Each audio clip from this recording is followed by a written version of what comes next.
Análise agora no Now à meia-noite com Afonso Moura. Boa noite e bem-vindo. Boa noite. Declarações de Vladimir Putin que vamos também analisar no nosso espaço documentário, mas para já queria começar com a situação no Médio Oriente.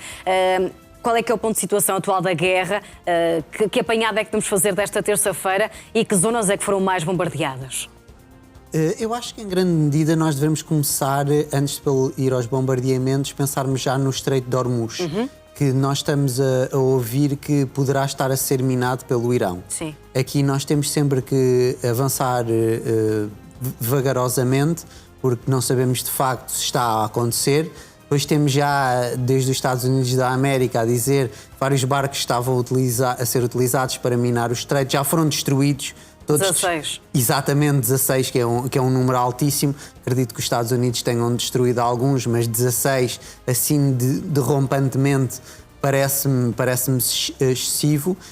De facto, nós temos cerca de 33 quilómetros no tal estreito. É de veras pequeno e é algo que poderia criar um grande problema ao comércio internacional, mesmo depois das hostilidades cessarem, Bruna. Porque se a um determinado momento as hostilidades cessam e nós temos o estreito minado, vai ser necessário recorrer a equipas para o desminar. Ou seja, e isso faz com que o atraso dentro da economia internacional sofra ainda mais tempo. Ou seja, nós poderemos estar aqui à espera de algo que é complexo. Eu não sei se os iranianos vão optar por essa via. Parece-me que é algo que poderia também ser complexo para eles, tendo em conta, por exemplo, a relação do Irão com a China. A China não quer atrasos nenhuns, quer que o conflito termine o mais rapidamente possível e depois que não seja necessário desminar o Estreito de Hormuz, e por isso mesmo, tendo em conta a situação como está, eu creio que o Irão ainda está a ponderar e não tenho a certeza se ele vai avançar por esta via, mesmo se é uma via que ainda está aberta. O Irão, em grande medida, continua a fazer aquilo que fez nos últimos dias. Continua a focalizar-se na Península Arábica. Aqui podemos falar dos Emirados Árabes Unidos ou da própria Arábia Saudita.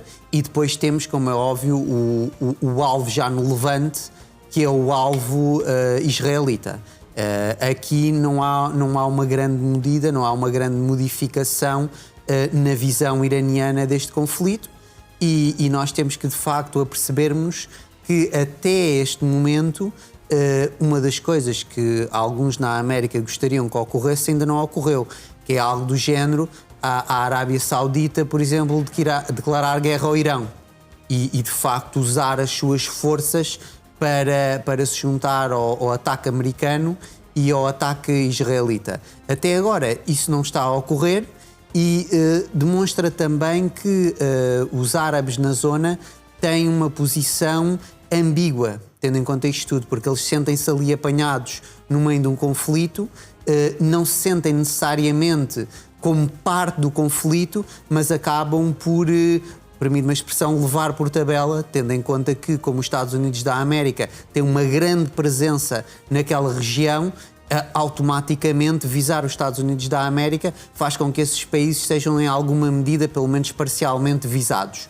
Agora, é interessante ver também até que ponto é que isto pode chegar, porque os Estados Unidos da América primeiro eram 24 horas, depois passaram a 48 e agora os dias estão a começar a correr e Donald Trump já está a ser pressionado por alguns dos seus assessores a dizerem-lhe que ele tem que encontrar aquilo que os anglófonos chamam uma off-ramp, ou seja, uma rampa de saída para ele sair desta confusão no Médio Oriente e para se focalizar noutros pontos. Como nós sabemos aqui, existe um grande choque dentro da sociedade norte-americana. Acho que uma pessoa que representa bem uma posição que nós poderíamos qualificar aqui amplamente dos cristãos ditos sionistas, Lindsey Graham, disse muito recentemente na mídia norte-americana que ele vai voltar para a Carolina do Sul, não é? De onde é senador, para dizer aos seus constituintes que eles têm que ir morrer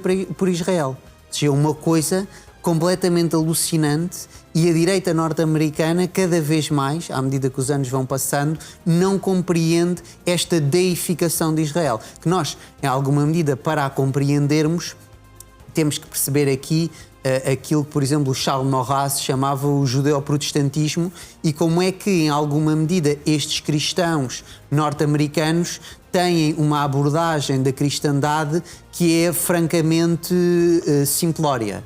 Ou seja, eles veem de facto os textos bíblicos daquilo que os cristãos chamam o Antigo Testamento.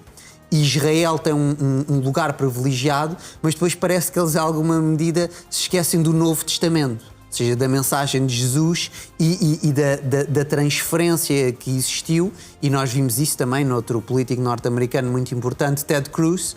Eles pensam que o Israel que está no Antigo Testamento, ou seja, naquela parte da Bíblia, é o Israel atual, liderado por Herzog e Netanyahu de 2026. Ora, nós sabemos que na história da cristandade e o corte da cristandade com o judaísmo é exatamente o corte de uma realidade que vai para lá. Ou seja, que ultrapassa uma determinada linha e, em alguma medida, aquilo que aconteceu foi que a Igreja Católica, historicamente, assumiu o encargo de ser o novo Israel. Ou seja, o novo Israel é a Igreja e nós aqui vemos, de facto, uma grande baralhação que é propositada.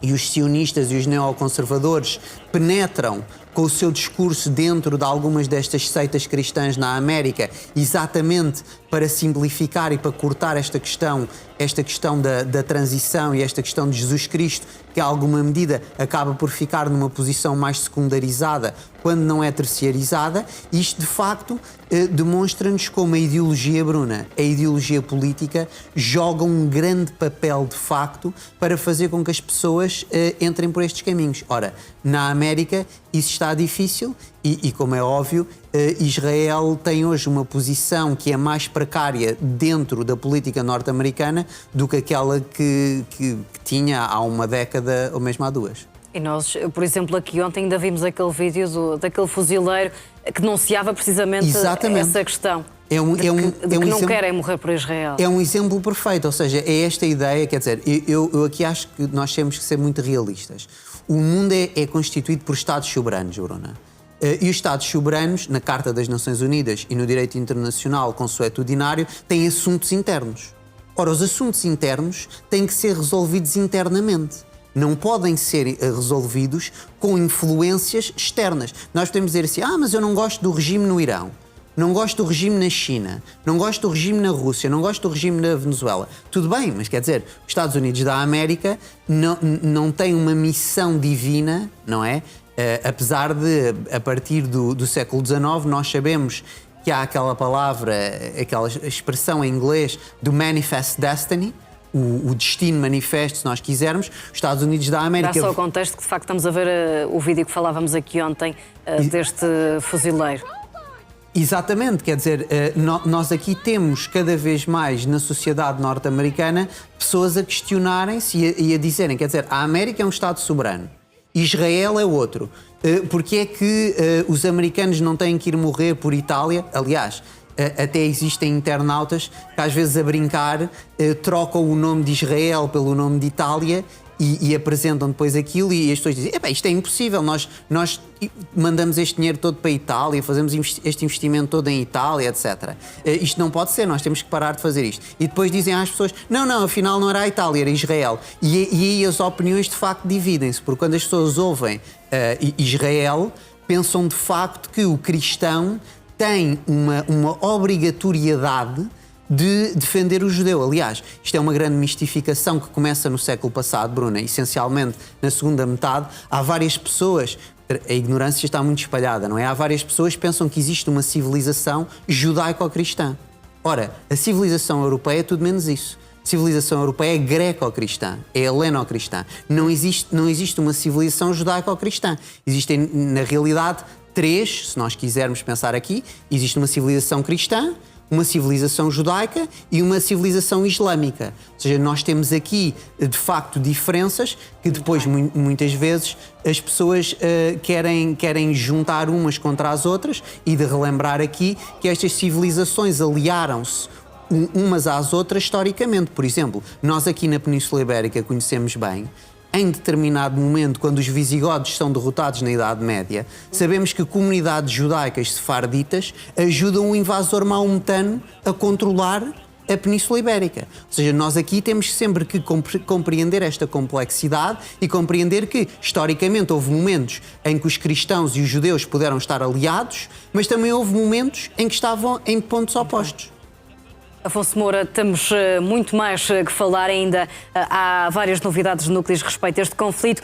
Também a guerra na Ucrânia que continua, apesar de tudo, mas para já fazemos uma curta pausa neste Now à meia-noite.